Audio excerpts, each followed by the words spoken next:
March is Colorectal Cancer Awareness Month, and according to the American Cancer Society, colorectal cancer was the second deadliest cancer in 2020. One local healthcare professional explained to me how serious this cancer can be if the right steps are not being taken. As Dr. Moeller was coming out during the colonoscopy, this is what he found. A deadly disease that could be prevented by a simple procedure.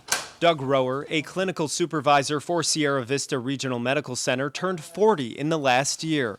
His family has a history of polyps, which are abnormal growths in the colon that could contain precancerous tissue. So the American Cancer Society recommends a colonoscopy at the age of 40. Okay, we can start. If I had waited until I was 45, I don't know if that would have been a polyp. The colonoscopy results were sobering for the head of the gastroenterology program. The one polyp removed during the procedure, 1 centimeter polyp, had precancerous properties. A lot of people say after having a procedure performed, they've somehow bought time.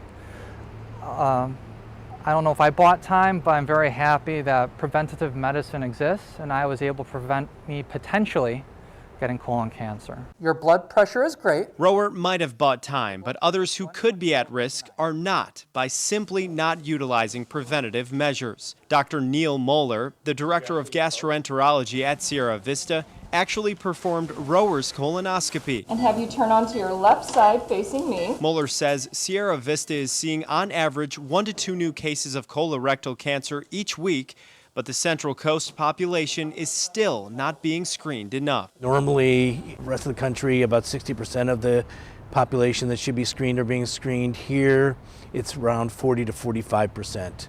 So we have a lot of work to do. According to Dr. Moeller, the Central Coast has seen a 30% increase in colon cancer over the last year. Screening for colon cancer can decrease that rate by about 80% if everyone gets screened that's supposed to be screened. I don't know how I would be able to explain to my 5-year-old or my 10-year-old I won't be able to make it to their high school graduation.